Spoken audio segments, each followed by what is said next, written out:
যারা নির্বাচন ঠেকাতে চাইবে তাদের বিরুদ্ধে ব্যবস্থা, কঠোর হুঁশিয়ারি সিইসির। মানিকগঞ্জের পর ঠাকুরগাঁওয়ে বাউলদের ওপর হামলা, উগ্রবাদী ও ধর্মান্ধ চক্রের কাজ বললেন ফখরুল।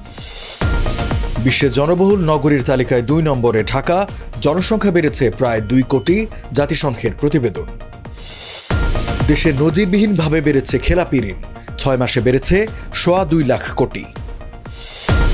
এবং হংকংয়ে বহুতল আবাসিক কমপ্লেক্সে আগুন, নিয়ন্ত্রণে কাজ করছে ফায়ার সার্ভিস, বহু হতাহতের সংখ্যা। স্বাগত জানাচ্ছি দ্য বিজনেস স্ট্যান্ডার্ডের নিয়মিত আয়োজন টিবিএস রাত 8টার সংবাদে। সঙ্গে আছে রঞ্জু ইফতেখার। দেখছিলেন সংবাদ শিরোনাম, এবারে জানাবো বিস্তারিত।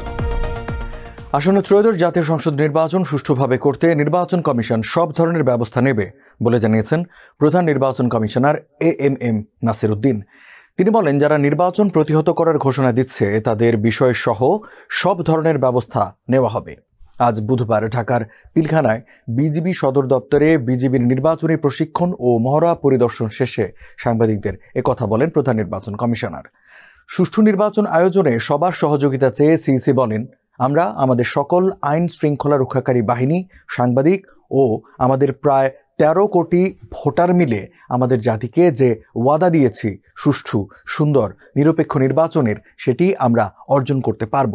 এ সময় নির্বাচনের আগে আইন শৃঙ্খলা পরিস্থিতি পুরোপুরি ঠিক হয়ে যাবে বলে আশা প্রকাশ করেন তিনি। মহড়া পরিদর্শনের সময় সিইসির সঙ্গে অন্যান্য নির্বাচন কমিশনার, বিজিবির মহাপরিচালক মেজর জেনারেল মোহাম্মদ আশরাফুজ্জামান সিদ্দিকী সহ অন্যান্য কর্মকর্তারা উপস্থিত ছিলেন। মানিকগঞ্জের পর এবার ঠাকুরগাঁওয়ে বাউল শিল্পীদের উপর হামলার ঘটনা ঘটেছে। বুধবার দুপুরে বাউল আবুল সরকারের মুক্তির দাবিতে প্রতিবাদ সমাবেশের আগে এই হামলা ও মারধরের ঘটনা ঘটে। এ ঘটনায় 2 জন বাউল শিল্পী আহত হয়েছেন। সম্প্রীতির ঐক্য ঠাকুরগাঁও ব্যানারে স্থানীয় বাউল শিল্পীদের প্রতিবাদ সমাবেশ অনুষ্ঠিত হওয়ার আগে কোর্ট চত্বর এলাকায় 2 জন বাউল শিল্পীকে একা পেয়ে তাদের ওপর হামলা করে উৎসুক জনতা। এদিকে বাউল সমর্থকদের ওপর হামলার তীব্র নিন্দা জানিয়েছেন বিএনপি মহাসচিব মির্জা ফখরুল ইসলাম আলমগীর। তিনি বলেছেন, তাদের ওপর হামলা উগ্রবাদী ও ধর্মান্ধ চক্রের কাজ। 26 নভেম্বর বিকালে ঠাকুরগাঁও জেলা বিএনপির নতুন ভবন উদ্বোধন শেষে সাংবাদিকদের এসব কথা বলেন তিনি। মির্জা ফখরুল বলেন, বাউলদের ওপর হামলা ন্যাক্কারজনক, আমরা এর তীব্র নিন্দা জানাই। বাউলরা বাংলাদেশের আবহমান গ্রামীণ সংস্কৃতির বাহক, তাদের ওপর হামলা উগ্রবাদী ও ধর্মান্ধ চক্রের কাজ বলে মনে করি। বিশ্বের সবচেয়ে জনবহুল শহরের তালিকায় 2য় স্থানে জায়গা করে নিয়েছে বাংলাদেশের রাজধানী ঢাকা। বর্তমানে 3.5 কোটিরও বেশি জনসংখ্যা বসবাস করছে শহরটিতে। জাতিসংঘের নতুন এক প্রতিবেদনে বলা হয়েছে, তালিকায় বর্তমানে প্রথম স্থানে রয়েছে ইন্দোনেশিয়ার রাজধানী জাকার্তা।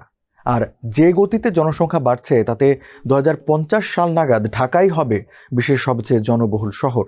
জাতিসংঘের অর্থনৈতিক ও সামাজিক বিষয়ক বিভাগের ওয়ার্ল্ড আরবানাইজেশন প্রসপেক্টস 2025 শীর্ষক প্রতিবেদনে এই তথ্য উঠে এসেছে। প্রতিবেদন অনুযায়ী বাংলাদেশের রাজধানী ঢাকায় এখন প্রায় 3.66 কোটি মানুষ বসবাস করছে। 2000 সালে ঢাকা ছিল বিশ্বের 9ম জনবহুল নগর। জনসংখ্যা ছিল 1.74 কোটি। 25 বছরের ব্যবধানে ঢাকা তালিকায় 2য় শীর্ষস্থানে উঠে এসেছে। এ সময় ঢাকায় জনসংখ্যা বৃদ্ধির বার্ষিক হার 2.96%। এমন ধারা অব্যাহত থাকলে 2050 সালে ঢাকার জনসংখ্যা হবে প্রায় 5.21 কোটি। দেশের ব্যাংক খাতে খেলাপি ঋণের পরিমাণ নজিরবিহীনভাবে বেড়েছে। মাত্র 6 মাসের ব্যবধানে খেলাপি ঋণ বেড়েছে 2,24,000 কোটি টাকা।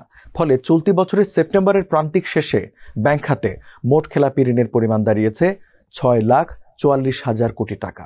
26 নভেম্বর বাংলাদেশ ব্যাংকের প্রকাশিত হালনাগাদ প্রতিবেদনে এই তথ্য উঠে এসেছে। প্রতিবেদনে দেখা যায়, সেপ্টেম্বর শেষে বিতরণ করা মোট ঋণের 35.73% খেলাপি হয়ে পড়েছে। গত মার্চে এই হার ছিল 24%। বর্তমানে ব্যাংক খাতে মোট ঋণের পরিমাণ 18 লাখ কোটি টাকা। কেন্দ্রীয় ব্যাংকের তথ্য অনুযায়ী চলতি বছরের মার্চে খেলাপি ঋণের পরিমাণ ছিল 4,20,000 কোটি টাকা। অর্থাৎ চলতি বছরের প্রথম 9 মাসে খেলাপি ঋণ বেড়েছে প্রায় 3 লাখ কোটি টাকা। বিগত সরকারের আমলে ব্যাপক ঋণ অনিয়ম ও দুর্নীতির চিত্র গণ অভ্যুত্থান পরবর্তী সময়ে উন্মোচিত হওয়ায় খেলাপি ঋণের এই ভয়াবহ চিত্র সামনে এসেছে বলে মনে করা হচ্ছে।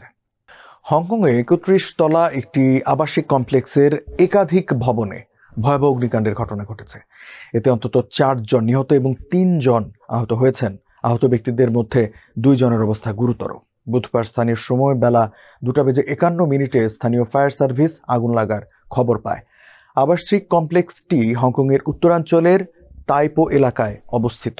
কমপ্লেক্সটির নাম ওয়াং ফুক কোর্ট। 8টি ব্লক নিয়ে গঠিত কমপ্লেক্সটিতে প্রায় 2000 ফ্ল্যাট রয়েছে।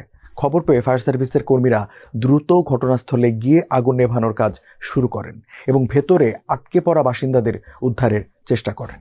হংকং সরকারের বরাত দিয়ে বিবিসির প্রতিবেদনে বলা হয়েছে 7 জনকে উদ্ধার করে হাসপাতালে নেওয়া হলে দায়িত্বরত চিকিৎসকরা 4 জনকে মৃত ঘোষণা করেন। স্থানীয় গণমাধ্যমের খবর অনুযায়ী জ্বলন্ত কয়েকটি ভবনের ভেতরে এখনও কয়েকজন আটকা রয়েছেন। আগুন নেভাতে গিয়ে ফায়ার সার্ভিসের কয়েকজন কর্মীও আহত হয়েছেন। দর্শক, এই ছিল টিবিএস রাত 8টা সংবাদে। এতক্ষণ সাথে থাকার জন্য ধন্যবাদ সবাইকে।